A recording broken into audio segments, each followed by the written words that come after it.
کہ جب فرشتوں کو معلوم ہوا کہ اللہ تعالیٰ نے گھوڑا پیدا کیا ہے تو انہوں نے اللہ تعالیٰ کی بارگاہ میں عرض کیا کہ اے ہمارے رب، ہم تیرے فرشتے تیری حمد و ثنا کرتے رہتے ہیں، ہمارے لیے بھی تیرا کچھ انعام ہے؟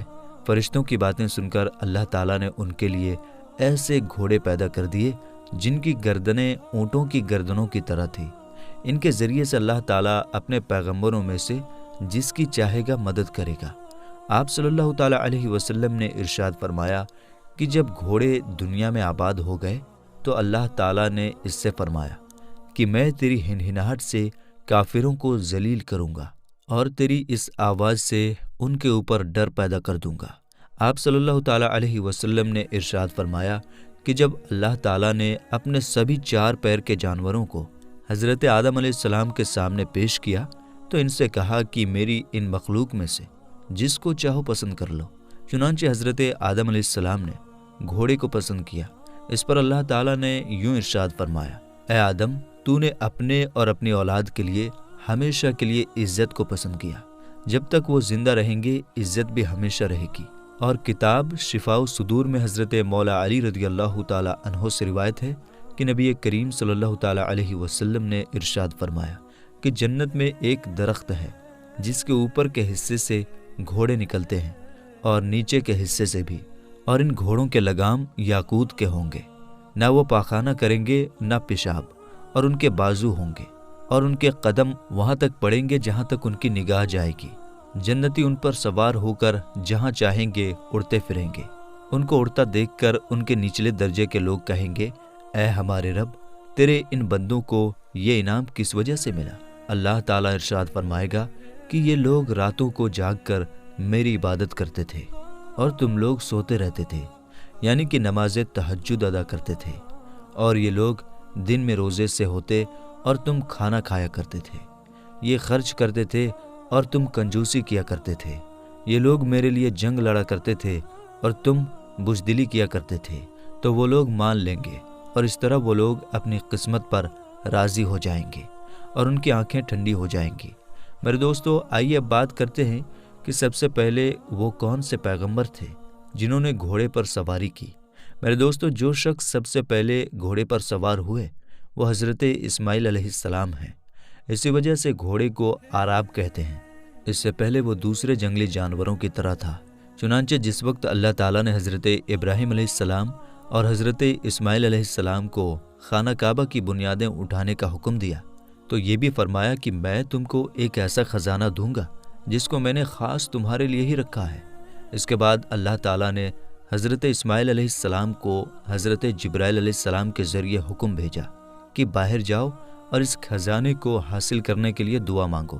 چنانچہ آپ علیہ السلام کو دعا کے الفاظ بھی نہیں معلوم تھے اور آپ یہ بھی نہیں جانتے تھے کہ کیا مانگنا ہے۔ چنانچہ آپ علیہ السلام کو اللہ تعالیٰ کی طرف سے دعا کا الہام ہوا، یعنی دل میں خیال آیا۔ جب آپ علیہ السلام دعا مانگ چکے تو سرزمین عرب کے جتنے جنگلی گھوڑے تھے وہ سب کے سب حضرت اسماعیل علیہ السلام کے پاس آ کر جمع ہو گئے اور سب نے آپ کی فرما برداری میں سر جھکا دیا۔ اسی وجہ سے رسول اکرم صلی اللہ تعالیٰ علیہ وسلم نے اپنے صحابہ سے فرمایا تھا کہ تم لوگ گھوڑے پر سوار ہوا کرو، کیونکہ یہ تمہارے باپ حضرت اسماعیل علیہ السلام کی وراثت ہے۔ نسائی شریف میں حضرت انس رضی اللہ تعالیٰ عنہ سے روایت ہے کہ نبی کریم صلی اللہ تعالیٰ علیہ وسلم نے ارشاد فرمایا کہ مجھے ازواج مطہرات کے بعد، یعنی اپنی تمام بیویوں کے بعد، گھوڑوں سے زیادہ کسی سے محبت نہیں۔ اور ایک روایت میں آتا ہے کہ حضور نبی کریم صلی اللہ تعالیٰ علیہ وسلم نے ارشاد فرمایا کہ کوئی گھوڑا ایسا نہیں ہے کہ جس کو ہر صبح اللہ تعالیٰ کی طرف سے یہ دعا مانگنے کی اجازت نہ دی جاتی ہو کہ اے اللہ، انسانوں میں سے جس کو تو نے میرا مالک بنایا ہے اس کے دل میں میری محبت سب سے زیادہ ڈال دے۔ حضور اکرم صلی اللہ تعالیٰ علیہ وسلم نے ارشاد فرمایا کہ گھوڑے کی 3 قسمیں ہیں۔ نمبر 1 وہ گھوڑا جو رحمان کے لیے ہو، نمبر 2 وہ جو انسان کے لیے ہو، نمبر 3 اور وہ جو شیطان کے لیے ہو۔ رحمان کے لیے وہ گھوڑا ہے جو اللہ تعالیٰ کے لیے جنگ کرنے کی غرض سے پالا جائے، اور انسان کے لیے وہ گھوڑا ہے جس سے وہ سفر کرے، اور شیطان کے لیے وہ گھوڑا ہے جس پر شرط لگا کر ریس لگائی جاتی ہے۔ اور ایک روایت میں آتا ہے کہ نبی کریم صلی اللہ تعالیٰ علیہ وسلم سے قرآن پاک کی اس آیت کے بارے میں پوچھا گیا کہ جن لوگوں کا اس میں ذکر ہے وہ کون ہیں۔ ترجمہ: وہ لوگ جو اللہ تعالیٰ کے راستے میں دن رات میں چھپا کر اور کھلے عام خرچ کرتے ہیں، بس ان کے لیے ان کے رب کے پاس ان کا بدلہ ہے، نہ ان پر خوف ہوگا اور نہ وہ غمگین ہوں گے۔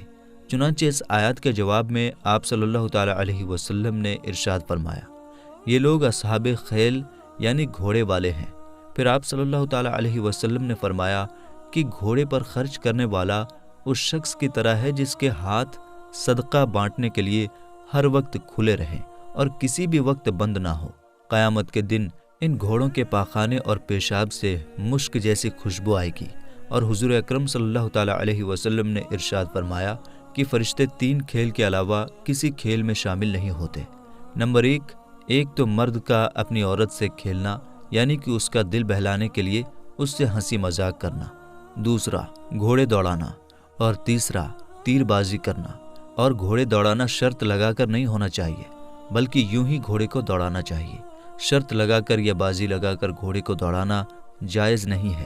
حضرت ابو ایوب انصاری رضی اللہ تعالیٰ عنہ فرماتے ہیں کہ ایک اعرابی شخص حضور اکرم صلی اللہ تعالیٰ علیہ وسلم کی خدمت میں پہنچا اور کہنے لگا کہ مجھ کو گھوڑوں سے محبت ہے، تو کیا جنت میں بھی گھوڑے ہوں گے؟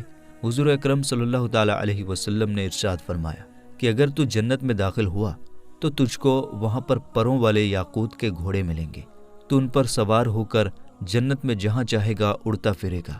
میرے دوستو، حضور اکرم صلی اللہ تعالیٰ علیہ وسلم کے گھوڑوں کے یہ نام تھے۔ نمبر 1، سکوب۔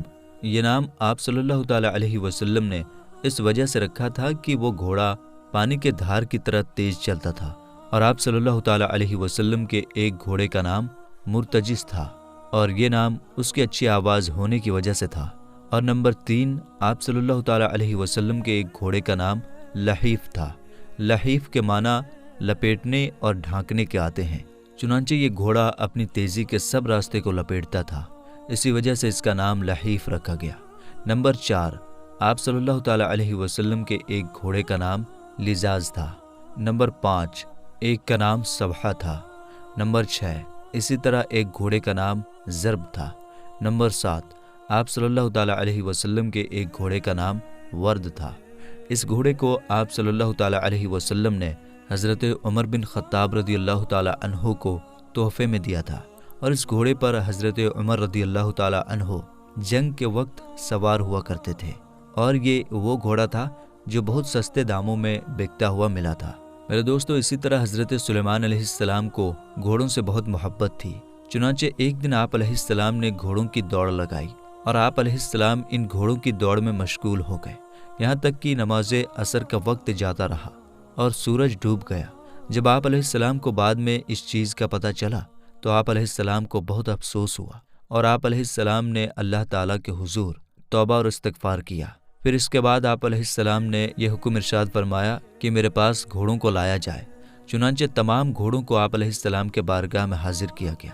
آپ علیہ السلام نے ان کی پیٹھ پر ہاتھ پھیرتے ہوئے ان کو ہمیشہ ہمیشہ کے لیے اللہ تعالیٰ کی رضا کے لیے آزاد کر دیا۔ چنانچہ آپ علیہ السلام کے اس عمل سے خوش ہو کر اللہ تعالیٰ نے ہوا کو آپ علیہ السلام کے وش میں کر دیا۔ پھر آپ علیہ السلام اپنے تخت پر سوار ہو کر ہوا میں سیر کیا کرتے تھے، اور جہاں پر آپ علیہ السلام کو جانا ہوا کرتا تھا وہ ہوا بہت تیزی کے ساتھ آپ علیہ السلام کو وہاں پر پہنچا دیا کرتی تھی۔ اور اسی واقعے کے بارے میں حضور اکرم صلی اللہ تعالیٰ علیہ وسلم ارشاد فرماتے ہیں کہ جو کوئی شخص اللہ تعالیٰ کی رضا کے لیے کسی چیز کو ترک کر دیتا ہے تو اللہ تعالیٰ اس سے بڑھ کر اور بہتر چیز اس شخص کو عطا فرما دیتا ہے۔ میرے دوستو، گھوڑے کا شرعی حکم یہ ہے کہ گھوڑے کو کھانا مکروہ ہے، کیونکہ یہ ایک جنگی ہتھیار ہے، اسی وجہ سے گھوڑے کو کھانا مکروہ قرار دیا گیا ہے۔ اللہ تعالیٰ سے دعا ہے کہ اللہ تعالیٰ ہمیں ہر جاندار کے ساتھ محبت کرنے اور اس پر رحم کرنے کی توفیق عطا فرمائے، اور ہمیں ہر وقت جہاد کے لیے تیار رہنے کی توفیق عطا فرمائے۔ آمین یا رب العالمین۔